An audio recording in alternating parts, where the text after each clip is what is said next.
Recording by Timothy Casey. The Damned Thing by Ambrose Bierce.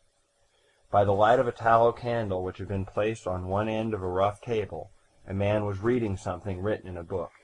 It was an old account book, greatly worn, and the writing was not, apparently, very legible, for the man sometimes held the page close to the flame of the candle to get a stronger light upon it.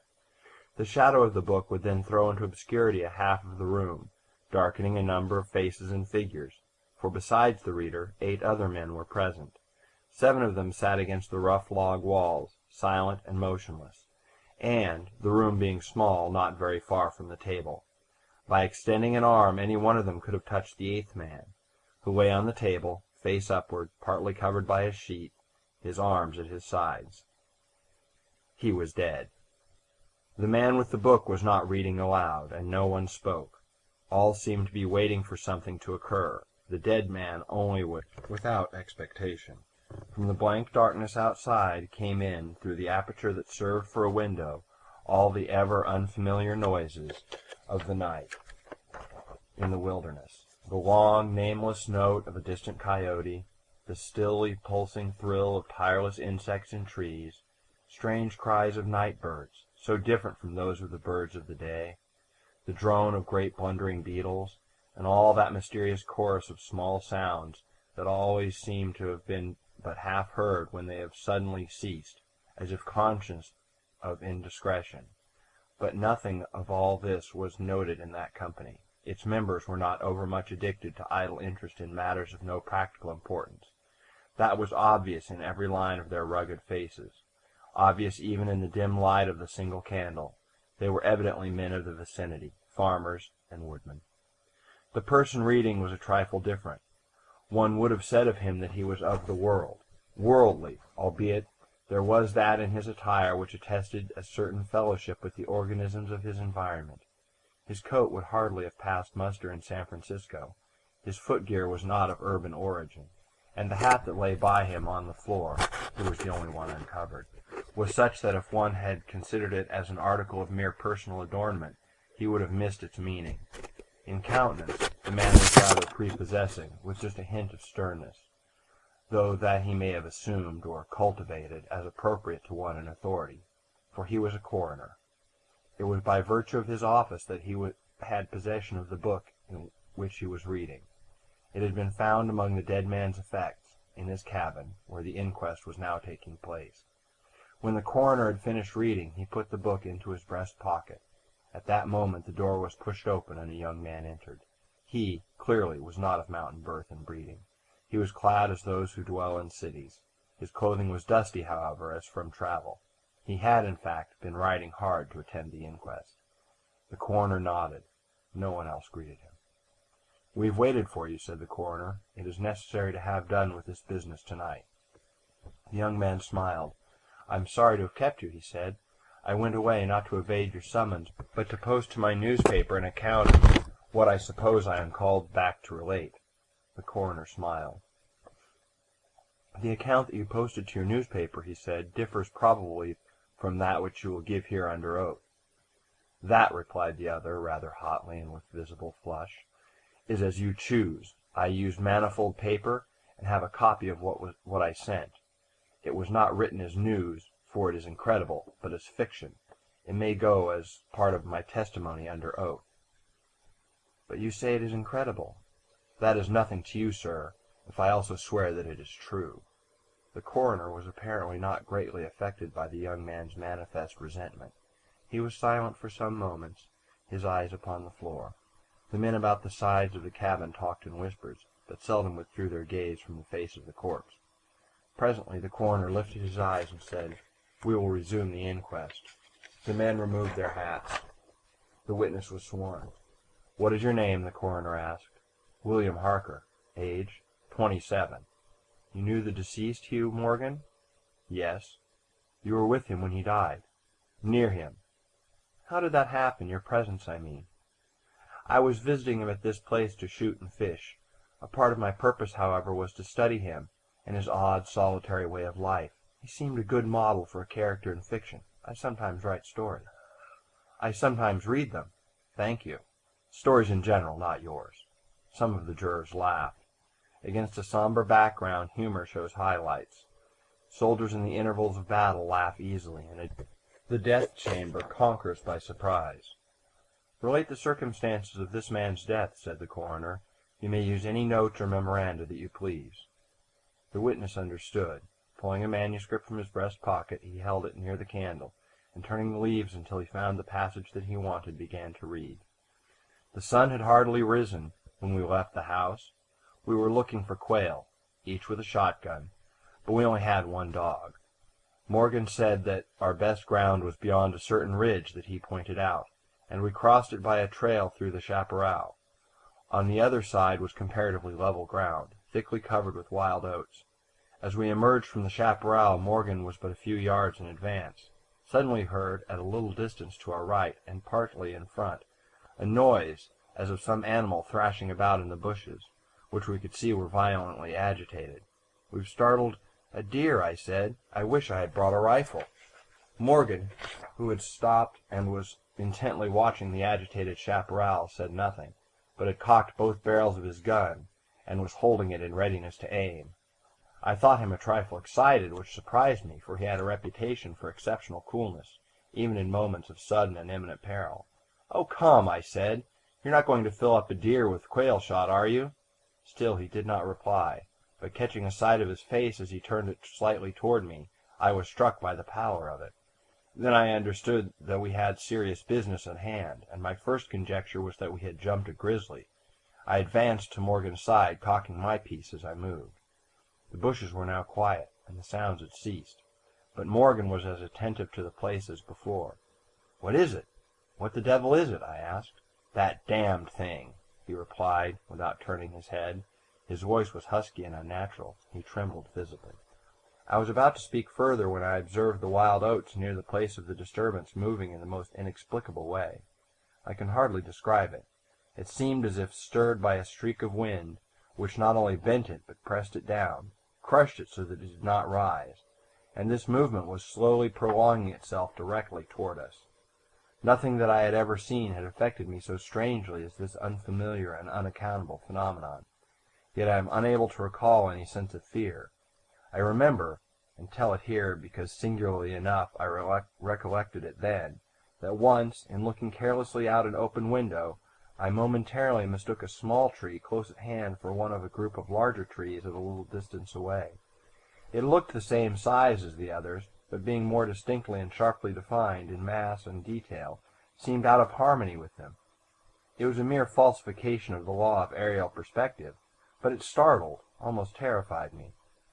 We so rely on orderly operation of familiar natural laws that any seeming suspension of them is noted as a menace to our safety, a warning of unthinkable calamity. So now the apparently causeless movement of the herbage and the slow, undeviating approach of the line of disturbance were distinctly disquieting. My companion appeared actually frightened, and I could hardly credit my senses when I saw him suddenly throw his gun to his shoulders and fire both barrels at the agitated grass. Before the smoke of the discharge had cleared away, I heard a loud, savage cry, a scream like that of a wild animal, and flinging his gun upon the ground, Morgan sprang away and ran swiftly from the spot. At the same instant I was thrown violently to the ground by the impact of something unseen in the smoke, some soft, heavy substance that seemed thrown against me with great force. Before I could get upon my feet and recover my gun, which seemed to have been struck from my hand, I heard Morgan crying out, as if in mortal agony, and mingling with his cries were such hoarse, savage sounds as one hears from fighting dogs. Inexpressibly terrified, I struggled to my feet and looked in the direction of Morgan's retreat, and may Heaven in mercy spare me from another sight like that. At a distance of less than 30 yards was my friend, down upon one knee, his head thrown back at a frightful angle, hatless, his long hair in disorder, and his whole body in violent movement from side to side, backward and forward. His right arm was lifted and seemed to lack the hand. At least, I could see none. The other arm was invisible. At times, as my memory now reports this extraordinary scene, I could discern but a part of his body. It was as if he had been partly blotted out. I cannot otherwise express it. Then a shifting of his position would bring it all into view again. All this must have occurred within a few seconds, Yet in that time Morgan assumed all the postures of a determined wrestler vanquished by superior weight and strength. I saw nothing but him, and him not always distinctly. During the entire incident his shouts and curses were heard as though through an enveloping uproar of such sounds of rage and fury as I had never heard from the throat of a man or brute. For a moment only I stood resolutely. Then, throwing down my gun, I ran toward my friend's assistance. I had a vague belief that he was suffering from a fit or some form of convulsion. Before I could reach his side he was down and quiet. All sounds had ceased, but with a feeling of such terror as even these awful events had not inspired, I now saw the same mysterious movement of the wild oats prolonging itself from the trampled area about the prostrate man toward the edge of a wood.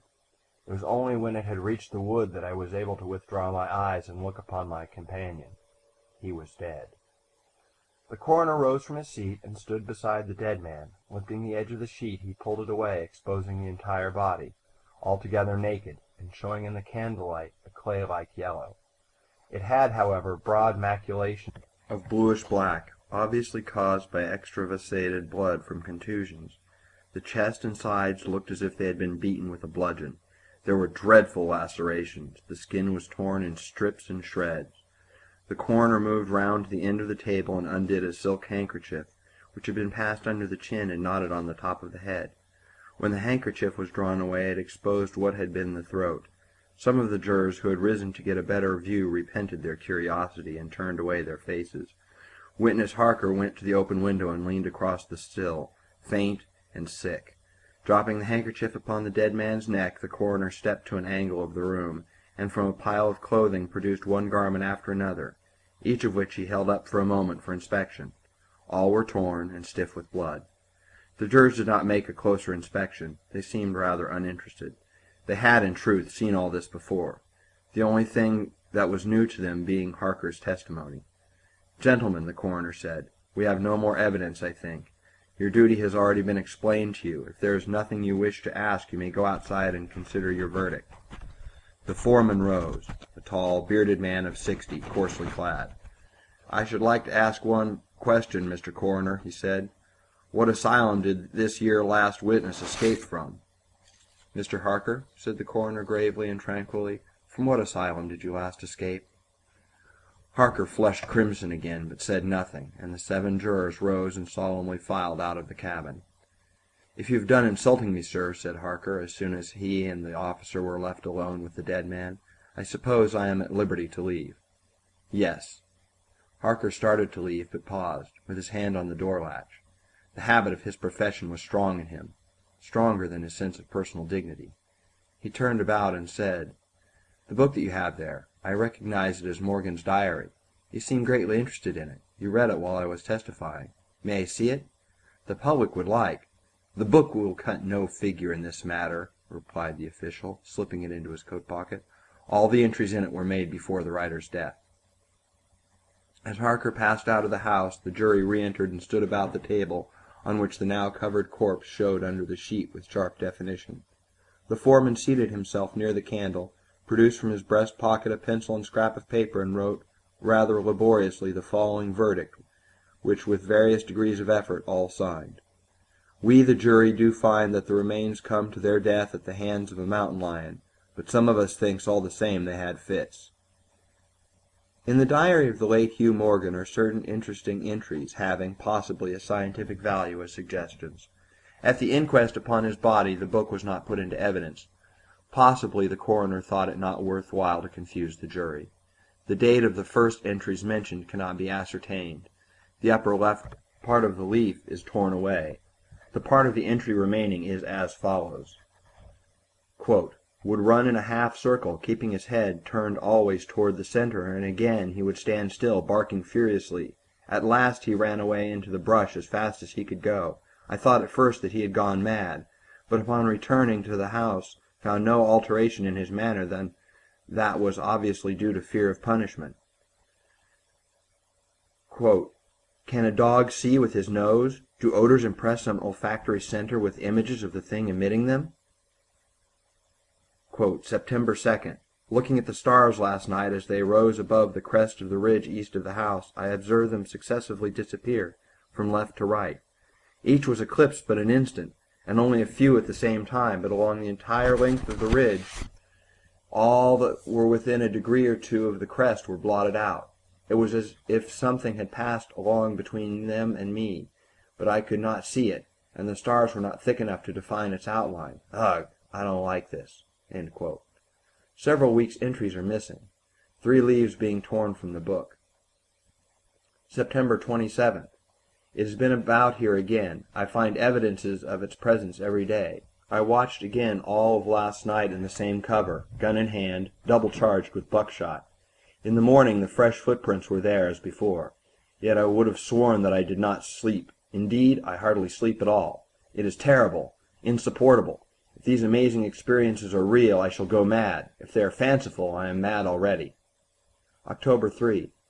I shall not go. It shall not drive me away. No, this is my house, my land. God hates a coward. October 5.